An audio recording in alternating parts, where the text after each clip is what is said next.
Good afternoon students. आज हम बात करने जा रहे हैं हमारा यूनिट 9 का जो है सब्जेक्ट है unit 9 human development and interventions, यानी कि मानव विकास के लिए और उसके ज़रिए जो भी डिज़ार्डर्स आते हैं और थेरापेटिक अप्रोचेस के बारे में हम लोग थोड़ा सा डिस्कस करेंगे।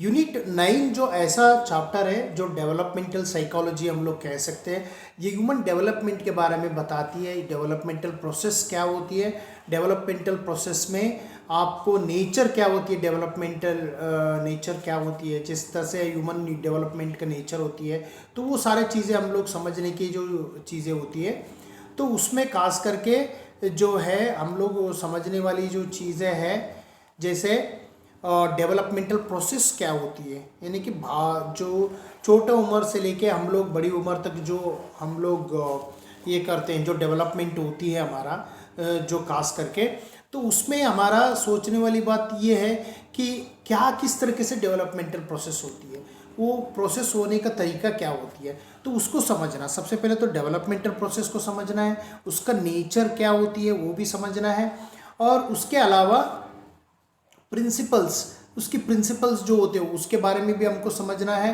और फैक्टर्स इन डेवलपमेंट।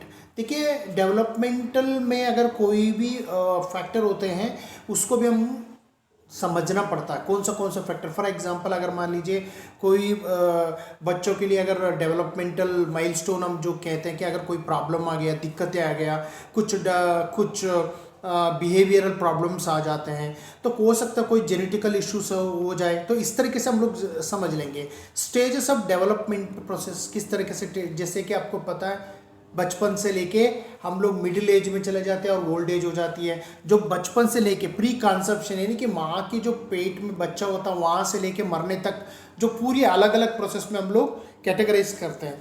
और खास करके हम लोग एक तो चाइल्डहुड हो गया हमारा, और उसके अलावा मिडिल एज, यंग एज हो गया, मिडिल एज हो गया, और उसके बाद ओल्ड एज है। जनरली हम लोग ये कैटेगराइज करते हैं। इसमें क्या क्या चीज़ें बिहेवियरल इश्यूज आते हैं उस चीज़ में हम लोग ये भी समझना होता है। और थ्योरीज ऑफ डेवलपमेंट के लिए कुछ अलग थ्योरीज और कॉन्सेप्ट भी आया हुआ है, वो आपको देख सकते हैं यहाँ पे जो है खास करके जो है अगर हम बात करें साइको एनालिटिक थ्योरी है, साइकोएनालिटिक थ्योरी है, ठीक है। तो साइकोएनालिटिक थ्योरी के बारे में अगर आप समझ लोगे तो आइडिया आ जाएगा कि साइकोएनालिटिक थ्योरी में हम और कंटेक्स्ट में भी पढ़ते हैं।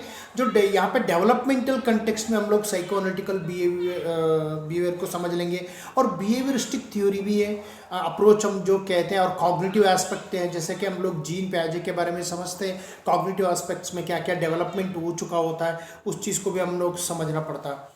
और उसके साथ साथ वेरियस एस्पेक्ट ऑफ डेवलपमेंट है, जैसे सेंसरी मोटर स्टेज हो गया, कॉग्निटिव स्टेज हो गया, तो ये सारे चीज़ें जो है हम लोग को समझना होता है, ठीक है ना। तो ये हो गया अपना सबसे इम्पॉर्टेंट। और सेंसरी मोटर स्टेज हो गई हमारी, उसके अलावा कॉग्निटिव स्टेज हो गया, लैंग्वेज एक्विजिशंस के बारे में हम समझ लेंगे, emotional and social moral development होती है चिल्ड्रन का, उसके बारे में हम लोग समझेंगे। बहुत इंपॉर्टेंट है क्योंकि इसमें कुछ साइकोलॉजिस्ट का नाम भी आते हैं, आप लोगों को समझना होता है, जैसे वाइगोटस्की हो गया, चोमोस्की हो गया। और लैंग्वेज एक्विजिशन के बारे में जो है आपका क्या बिहेवियरल साइकोलॉजिस्ट जो लोग हैं, जैसे स्किनर है, उनका भी उसकी प्रिंसिपल भी हम लोग समझना पड़ता है, क्योंकि ये लोग लैंग्वेज एक्विजिशन के ऊपर बहुत काम किया है, ठीक है ना। तो उसके बाद हम लोग चलेंगे फ्रेंड्स साइकोपैथोलॉजी, यानी कि साइकोपैथोलॉजी मीन्स यहाँ पे साइकोलॉजिकल डिजार्डर्स के बारे में हम लोग समझना होता है।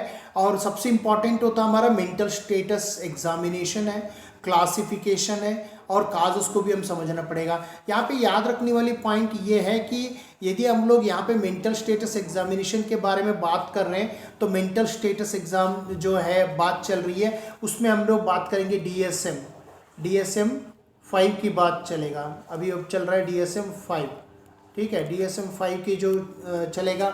और उसके अलावा क्लासिफिकेशन कैसे किया है वो सब चीज़ को समझना पड़ेगा। तो अलग अलग डिज़ार्डर्स, जैसे मूड डिज़ार्डर्स हो गया, और आपको क्या बोलते हैं एंग्जाइटी डिज़ार्डर्स हो गया, बाइपोलर मूड डिज़ार्डर्स, और डिप्रेशंस, और सोमेटोफॉर्म डिज़ार्डर्स हो गया, उसकी अलग अलग ईटिंग डिज़ार्डर्स हो गया, ये सारे चीज़ें आपको समझना होता है। और उसके अलावा हम लोग चलते हैं इम्पॉर्टेंट हमारे लिए क्या है, और जो इम्पॉर्टेंट हमारा कॉन्सेप्ट आती है वो है साइको पैथोलॉजी तो हमने समझ लिया, और क्लासिफिकेशन भी किस तरीके से किया वो भी आपको समझना होगा, क्योंकि वही हमारे लिए इम्पॉर्टेंट है। तो अब हम देखें कि किस तरह से हम हमारे लिए इम्पॉर्टेंट है, उस चीज़ को हम लोग ध्यान से देखेंगे कि और क्या कुछ हमारा कॉन्सेप्ट अभी बचा हुआ है। अब देख लीजिए साइकोपैथोलॉजी, जो साइकोपैथोलॉजी को तो हमने समझ चुके होंगे, और उसके अलावा हम लोग देखेंगे कि क्या हमको समझना है। एक तो साइकोथेरेपीज हम आते हैं, अब हमारे साइकोथेरेपीज के बारे में।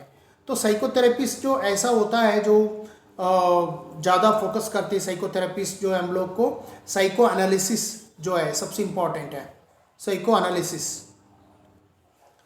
एनालिसिस जो इम्पॉर्टेंट है, और सबसे पहले तो हमने बात कर दिया जो है अपना सिगमंड फ्राइड का जो बेस्ड होता है साइकोथेरेपिस, या थेरेपेटिक अप्रोचेस पे हम लोग कहते हैं, और पर्सनल सेंटर्ड थेरेपी है जो कार्ल रोजर की जो सबसे इम्पॉर्टेंट है। क्वेश्चन इसके बारे में बहुत आते हैं एग्जाम में। और जेस्टाल्ट को भी आप समझ सकते हैं, जेस्टाल्ट का क्या क्या चीज़ें होती है, जेस्टाल्ट थेरेपी है जो हम लोग उसको भी समझ लेंगे। वैसे तो परसेप्शन के बारे में तो हम डिस्कस करेंगे, वहाँ पे बहुत कुछ जो इम्पोर्टेंट एस्पेक्ट्स वहाँ पे हो जाती हैं।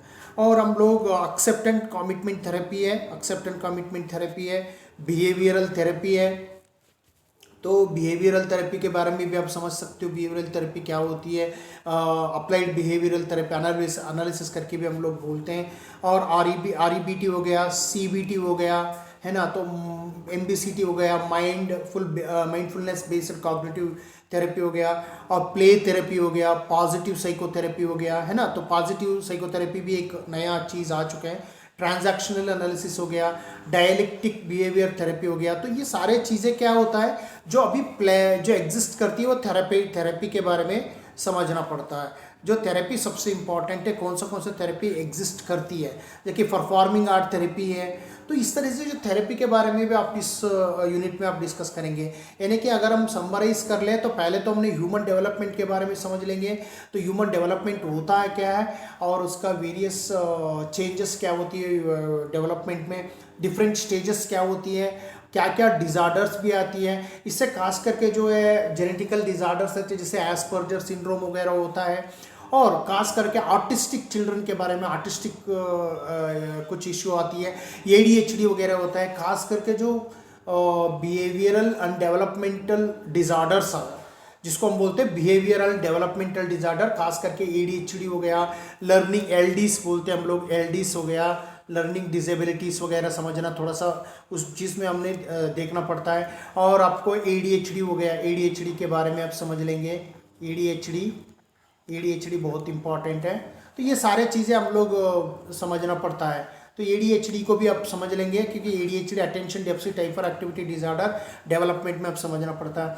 ओवरऑल आपको नॉर्मल डिस्ट्रीब्यूशंस के बारे में, जो हमारा IQ का एस्पेक्ट है, उसमें हम लोग एक बोलते हैं कि मेंटल रिटार्डेशन, तो उस चीज़ के कॉन्सेप्ट बहुत ज़्यादा जोर देना होता है, क्योंकि डेवलपमेंटल एस्पेक्ट पे अगर हम देख रहे हैं तो ये सारे चीज़ें देखना होता है। तो आपको कुल मिला के आपको developmental human development and interventions करके नाम लिखा है। इंटरवेंशन मतलब ये साइकोलॉजिकल डिसऑर्डर्स होते हैं, जो भी इश्यूज होते हैं, साइकोलॉजिकल इश्यूज होते हैं ह्यूमन डेवलपमेंट के रिगार्डिंग, यानी कि कोई भी साइकोलॉजिकल ह्यूमन डेवलपमेंट इश्यूज है, जैसे आपको लाइफ स्पैन डेवलपमेंट में कोई भी प्रॉब्लम्स आते हैं, डेवलपमेंटल डिसऑर्डर हो गया, डेवलपमेंटल स्टैग्नेशन जो भी आते हैं, उसकी इंटरवेंशंस को हम इंटरवेंशन करके बहुत ब्यूटीफुली उन्होंने चैप्टर का नाम दिया ह्यूमन डेवलपमेंट एंड इंटरवेंशंस। पहले तो हम लोग साइकोपैथोलॉजी को समझेंगे, तभी हम लोग इंटरवेंशंस कर पाएंगे। वो इंटरवेंशन कैसी होती है, साइकोथेरेपिस्ट को ही हम लोग इंटरवेंशन बोलते हैं, साइकोथेरेपिस्ट की हम लोग इंटरवेंशंस बोलते हैं। तो आई थिंक आप लोग ये पूरा समझ में आए होंगे, क्योंकि जितना मैंने बेसिक आइडिया आपको होना चाहिए था वो मैं थोड़ा सा कम समय में आपको मैंने बता चुका हूँ। अब देखिए इसकी थोड़ी सी क्वेश्चंस आपको पूछेंगे, कोई ना कोई एक थेरेपी को एक आध दो क्वेश्चंस आपको उसके ऊपर पूछेंगे, जैसे कि पिछले कुछ पेपर में पूछा गया था, जैसे आर्ट थेरेपी के ऊपर क्वेश्चन आया हुआ है, फैमिली थेरेपी के ऊपर क्वेश्चंस आया हुआ है। तो इसलिए आप लोग समझना है कि फैमिली थेरेपी के बारे में थोड़ा सा क्या होती है, वो बेसिक चीज़ें समझना है। और ये जिनके बारे में जैसे कि अलग अलग डेवलपमेंट है, सेंसरी मोटर स्टेज, तो इसके लिए आपको मैंने बुक भी रिव्यू करूंगा आने वाले वीडियो में, कौन सा बुक पढ़ना है आपको ह्यूमन डेवलपमेंट के लिए, तो वो आपके लिए काफ़ी हेल्पफुल रहेगा। तो आज का मेरा यही वीडियो था कि आप लोगों का साथ में शेयर करूं, तो यही मेरा प्लान था कि आप लोग इसको यूटिलाइज करें, क्योंकि हम लोग डिटेल सिलेबस एनालिसिस दिए हुए उसके हमारा प्लेलिस्ट भी है, तो आप जाके उसका वो देख सकते हो और उसको यूटिलाइज कर सकते हो। और उसके साथ साथ हमने स्टडी मटेरियल्स को भी हमने प्लेलिस्ट बना दिया है कि कौन सा किताब पढ़ना है, उसमें भी हम सीरीज बना रहे हैं और उसको भी आप फ़ायदा उठा सकते हो। तो आज की डेट इतना ही था मेरा डेवलपमेंट ट्री के बारे में। तो यदि आप लोग नया है हमारा चैनल के लिए, ऑलरेडी जो कुछ फ्रेंड्स आप लोग सब्सक्राइब किए होते हैं, तो आप लोग सब्सक्राइब कर लीजिएगा मेरा चैनल को, और please don't forget to share with your friends. ये मेरा रिक्वेस्ट है, क्योंकि हम लोग बहुत मेहनत से वीडियो बना रहे हैं, आप लोग ये कंटेंट के लिए बना रहे हैं। तो आप लोग जैसे फोकस करेंगे, मोटिवेट करेंगे, तो हम लोग आगे वीडियो बनाने के लिए हमारे लिए हेल्प रहेगा। Thank you so much.